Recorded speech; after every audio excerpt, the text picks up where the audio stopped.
তো প্রত্যেকের মাদ্রাসা আলাদা থাকুক, প্রত্যেকের সংগঠন আলাদা আলাদা থাকুক, প্রত্যেকের কার্যক্রম আলাদা আলাদা চলতে থাকুক, কিন্তু একটা পয়েন্টে আমরা সবাই ঐক্যবদ্ধ হই, সালাফিয়াতের ক্ষেত্রে আমরা সবাই এক। যেখানে আহলুল হাদিসের প্রসঙ্গ আসবে, যেখানে সালাফিয়াতের প্রসঙ্গ আসবে, সেখানে আমরা সবাই এক প্ল্যাটফর্মে এক জায়গায় চলে আসব। সর্বশেষ আমি এই পয়েন্ট বলে শেষ করব, আমার সময় শেষ হয়ে গেছে। সেটা হলো আমাদের মধ্যে মতানৈক্য, মানে ঐক্যবদ্ধ না হয়ে আমাদের দিন দিন যেই হারে মতানৈক্য বাড়তেছে চারিদিকে, এই মতানৈক্য বাড়াটা ইসলামী রাষ্ট্র প্রতিষ্ঠার পথে বড় অন্তরায়। আমি সবসময় বলি যে ধরেন আমরা যারা আহলুল হাদিস আছি, যারা আমাদের আকীদা মানহাজকে সালাফদের আকীদা মানহাজের আলোকে আমরা গঠন করতে চাই, তারা তো আকীদা মানহাজের ক্ষেত্রে কোনো ভিন্নতা নাই, সবার আকীদা মানহাজ আমাদের এক। তো এক হইলে আমাদের এত বিভেদ বা মতানৈক্য হবে কেন? আচ্ছা, যদি মতানৈক্য হয় তো প্রত্যেকের মাদ্রাসা আলাদা থাকুক, প্রত্যেকের সংগঠন আলাদা আলাদা থাকুক, প্রত্যেকের কার্যক্রম আলাদা আলাদা চলতে থাকুক, কিন্তু একটা পয়েন্টে আমরা সবাই ঐক্যবদ্ধ হই, সালাফিয়াতের ক্ষেত্রে আমরা সবাই এক। যেখানে আহলুল হাদিসের প্রসঙ্গ আসবে, যেখানে সালাফিয়াতের প্রসঙ্গ আসবে, সেখানে আমরা সবাই এক প্ল্যাটফর্মে এক জায়গায় চলে আসব। কিন্তু প্রত্যেকের প্রতিষ্ঠান আলাদা আলাদা থাকুক, অসুবিধা নেই। প্রতিষ্ঠান বেশি হলে আমাদের কোনো অসুবিধা নেই, এটা লাভ, আমাদের সালাফি মানহাজের লাভ। দোকান বেশি হলে কাস্টমার কমে না, দোকান বেশি হলে কাস্টমার বাড়ে।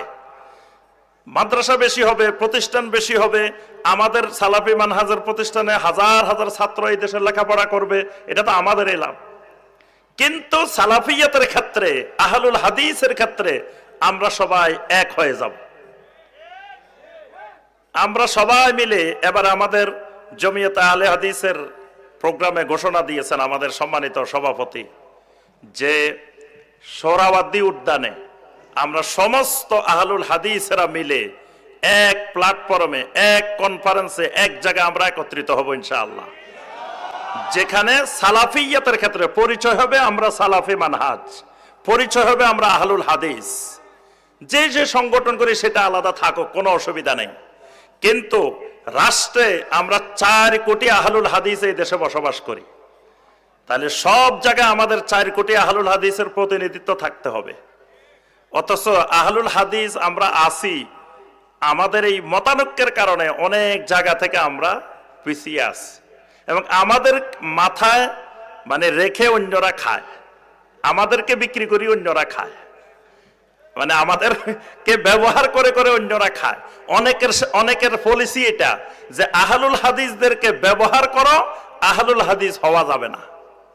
এই পলিসি, এই নীতি বাংলাদেশে অনেকে ব্যবহার করে যে আহলে হাদিসকে ব্যবহার করবে কিন্তু আহলে হাদিস হওয়া যাবে না।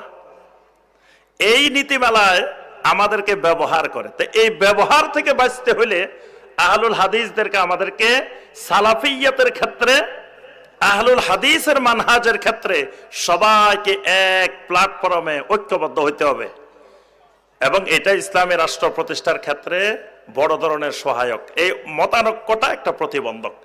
তো আল্লাহ রাব্বুল আলামিন আমাদেরকে যেই প্রতিবন্ধকতাগুলো আমরা আলোচনা করলাম, এই প্রতিবন্ধকতাগুলো কেটে উঠে এই বাংলার জমিনকে আল্লাহ পাক একটা তাওহীদের জমিন, এই বাংলার জমিনকে একটা সুন্নাহর জমিন, শিরিক বেদাত মুক্ত খোলাফায়ে রাশেদার আদলে, খেলাফত আলা মেনহাজ নবুয়ার আদলে একটা ইসলামী রাষ্ট্র প্রতিষ্ঠার আল্লাহ পাক আমাদেরকে তৌফিক দান করুন। আল্লাহ পাক এই দেশে তাওহীদের পতাকা উঠতেছে, এই দৃশ্য আমাদেরকে দেখার তৌফিক দান করুন। আল্লাহ রাব্বুল আলামিন সালাফি কনফারেন্সকে কবুল ও মঞ্জুর করে নিন।